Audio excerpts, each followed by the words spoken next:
எல்லாருக்கும் வணக்கம். ஸோ இந்த வீடியோ எதற்கானது பார்த்தீங்கன்னா, ஸோ இன்னைக்கு வந்து டே 3 SBI கிளர்க் எக்ஸாம் நடந்துகிட்டு இருக்கு. ஸோ இன்னைக்கு ஃபர்ஸ்ட் லாட் எப்படி இருந்துச்சு, எந்த மாதிரி சம்பவம் நடந்திருக்கு அப்படின்றதான் இந்த வீடியோவில் பார்த்து தெரிஞ்சுக்கலாம். ஸோ என்னென்ன கொஸ்டின்ஸ் கேட்டாங்க, எந்த மாதிரிலாம் இருந்துச்சு அப்படின்றத பற்றி ஒரு சின்ன கிளான்ஸ், சின்ன அனாலிசிஸ் தான். ஸோ டக்குன்னு சொல்லிடுறேன். ஸோ வழக்கம் போல தான் English, reasoning, English apti reasoning open ஆயிருக்கு.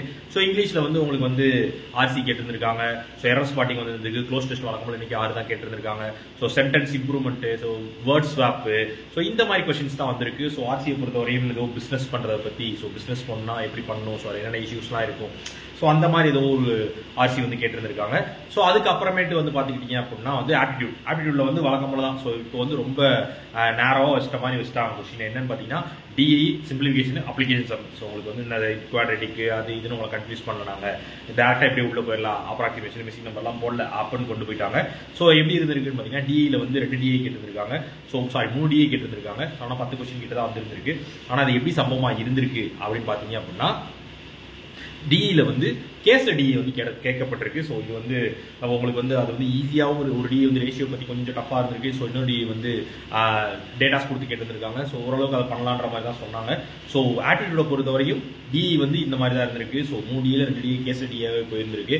ஸோ இது போக உங்களுக்கு இது கேட்டிருந்திருக்காங்க. ஸோ சிம்பிளிஃபிகேஷன் வந்து நிறைய இன்னைக்கு இந்த ஸ்லாட்ல சொன்னது ஒரு சின்ன விஷயம் சொன்னாங்கன்னா, ஸோ சிம்பிளிஃபிகேஷன் வந்து கொஞ்சம் யோசிச்சு சால்வ் பண்ற மாதிரி இருக்கு. எப்பயும் நம்ம சால்வ் பண்ணி ப்ராக்டிஸ் பண்ண மாதிரி கிடைக்கல. ஸோ இந்த மாதிரி கொஸ்டின்ஸ் நம்ம நிறைய ப்ராக்டிஸ் பண்ண மாட்டோம் அப்படின்ற மாதிரி எனக்கு தோணுச்சு சார் அப்படின்னு ஒருத்தர் சொன்னா அந்த பாயிண்ட் எனக்கு கொஞ்சம் வேலிடா தோணுச்சு. ஸோ நம்ம நிறைய ஃபோக்கஸ் பண்ண வேண்டியது இருக்கு சார் அந்த மாதிரி சிம்பிளிஃபிகேஷன்ஸ்ல அப்படின்னு சொன்னாங்க. ஸோ அவருக்கு மேபி அப்படி ஃபீல் ஆயிருக்கலாம். ஸோ உங்களுக்கு எப்படி இருந்துச்சு கீழே கமெண்ட்ல சொல்லுங்க. ஸோ இது போக வழக்கம் போல அரித்மெட்டிக் சம்ஸ் தான் இருந்துச்சு. ஸோ இதுல நிறைய பேர் சொன்ன விஷயம் பார்த்தீங்கன்னா, ஸோ அரித்மெட்டிக் சம்ஸ்ல வந்து நீங்க பேசிக்ஸ் படிச்சதுனால நிறைய கொஸ்டின்ஸ் அட்டன் பண்ணலாம். ஸோ அப்ளிகேஷன் சம்ஸ்ல அப்படின்ற மாதிரி சொன்னாங்க. ஸோ அந்த மாதிரி நீங்களும் ஃபீல் பண்ணிருக்கீங்களா அப்படின்றத சொல்லுங்க.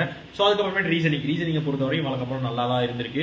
ஸோ வழக்கம் போல இந்த தடவை வந்து 2 பசில் கேட்டிருக்காங்க, 2 சீட்டிங் கேட்டிருக்காங்க, சர்க்குலர் சீட்டிங் கேட்டிருக்காங்க, லீனியர் சீட்டிங் கேட்டு நேற்று கடைசி ஸ்லாட்ல கேட்ட மாதிரி இந்த ஸ்லாட்ல சீட்டிங் கேட்டிருக்காங்க. 8 பேர் வச்சு ஒரு பசில், ஸோ லீனியர் பசில், 8 பேர் வச்சு seating, circle seating, inside face பண்ண மாதிரி. ஸோ அதே மாதிரி பசிலும் வந்து லீனியரும் பேரலல் ரோஸும் வந்து ஸோ அதே மாதிரி நேற்றுக்கு லாஸ்ட் ஸ்லாட்ல கேட்ட மாதிரி தான் கேட்டிருக்காங்க. ஸோ இது போக வந்து உங்களுக்கு பசிலும் கேட்கப்பட்டிருக்கு. சீக்வன்ஸ் பேஸ் பற்றியும் ஒரு பசில் கேட்டிருக்காங்க. ஸோ இந்த மாதிரி தான் வந்து கொஸ்டின்ஸ் வந்திருக்கு. ஸோ கிட்டத்தட்ட இதுவே வந்து 20 கொஸ்டின்ஸ் கிட்ட வந்துருச்சு அப்படின்ற மாதிரி சொன்னாங்க. ஸோ இது போக உங்களுக்கு வழக்கம் போல தான் இந்த மீனிங்ஃபுல் வேர்டு கண்டுபிடிக்கிறது, நம்பர்ஸ் கொடுத்து ஆல்பானிக் சீரிஸ் கேட்கறது, நம்பர்ஸ் கொடுத்து ஃப்ரண்ட் அண்ட் பேக் கேட்கறது, ஸோ இன்இக்வாலிட்டி கேட்கறது, இந்த மாதிரி கொஸ்டின்ஸ் எல்லாம் வந்துருக்கு. ஸோ இதில் நான் எதுவும் மேபி மிஸ் மேட்ச் பண்ணியிருக்கேன்னு எனக்கு தெரியல. ஸோ உங்களுக்கு எதுவும் தெரிஞ்சிருந்துச்சு, நான் எதுவும் விட்டுருக்கேன்னா அந்த கொஸ்டின்ஸை கீழே சொல்லுங்க. ஸோ இந்த மாதிரி தான் ரீசனிங்கும் இருந்திருக்கு. ஸோ ஓவரால் அட்டம்ப்ட் பார்த்தீங்க அப்படின்னா இங்கிலீஷை வந்து கொஞ்சம் யோசிச்சு அடிக்கணும் அப்படின்னு சொல்லியிருந்தாங்க. என்கிட்ட சொன்ன நான் எல்லாமே மினிமம் அட்டம்ப்ட் சொல்கிறேன், மேக்ஸிமம் சொல்கிறேன். ஸோ இங்கிலீஷில் என்கிட்ட சொன்ன மினிமம் அட்டம்ப்ட் வந்து 17. ஸோ மேக்ஸிமம் அட்டம்ப்ட் வந்து 22 சொன்னாங்க. ஸோ இது வந்து மினிமம் அண்ட் மேக்ஸிமம் அட்டம்ப்ட் இங்கிலீஷை பொறுத்தவரை. ஸோ ரீசனிங் இது ஆப்டிடியூட பொறுத்தவரையும் ஸோ மினிமம் அட்டம்ப்ட் வந்து 18 சொன்னாங்க. என்கிட்ட 18 சொன்னாங்க. ஸோ மேக்ஸிமம் வந்து 24 சொன்னாங்க. சரியா, மேக்ஸிமம் வந்து 24 சொன்னாங்க. இந்த ரேஞ்ச் தான் சொல்லியிருக்காங்க என்கிட்ட சொன்னது. சரியா, நம்ம டேட்டாஸ் நம்ம விசாரிச்ச வரையும், நம்ம இருக்க நம்பர்ஸ் வச்சு நம்மளோட ஸ்டூடெண்ட்ஸ் விசாரிச்ச வரையும் என்ன சொன்ன அட்டம்ப்ட். ஸோ ரீசனிங்கை பொறுத்தவரையும் சார் நல்ல அட்டம்ப்டே கொடுக்கலாம், ஆனால் வந்து கொஞ்சம் யோசிச்சு அட்டன் பண்ணணும், கரெக்டாக கொஸ்டின்ஸ் பிக் பண்ணி அட்டன் பண்ணணும் அப்படின்ற மாதிரி சொன்னாங்க.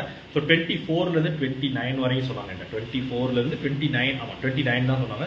29 தான் என்கிட்ட சொன்னது. மேபி நிறைய பேர் வந்து 35, 34, நீங்களாம் வந்து ஏலியன் லெவல், நீங்களாம் வந்து வேற மாதிரி. ஸோ நீங்கள் நல்லா அட்டன் கொடுத்துருப்பீங்க. ஸோ என்கிட்ட சொன்னதை வச்சு நான் சொல்கிறேன். மேபி அவங்களுக்கு என்கிட்ட பேசுகிறவங்களுக்குலாம் ரீசனிங் கொஞ்சம் டஃபாக இருந்திருக்கலாம். ஸோ நான் பேசின ஒரு 5-6-7 பேர்கிட்ட இந்த ரேஞ்சில் தான் இருந்தாங்க. ஸோ இந்த மாதிரி தான் கொஸ்டின்ஸ் இருந்திருக்கு. ஸோ உங்களுக்கு இதில் வேற ஏதாவது டிஃபரன்ஸ் நீங்கள் ஃபீல் பண்ணீங்க, உங்களுக்கு இந்த கொஸ்டின் டஃபாக இருந்துச்சு, கஷ்டமாக இருந்துச்சுன்னு ஃபீல் பண்ணீங்கன்னா அதை என்னன்றத கீழே கமெண்ட்ல சொல்லுங்க. ஸோ அடுத்த ஸ்லாட் ரிவ்யூவோட உங்களுக்கு அப்புறம் வந்து மீட் பண்ணுறேன். Tata, bye bye, see you.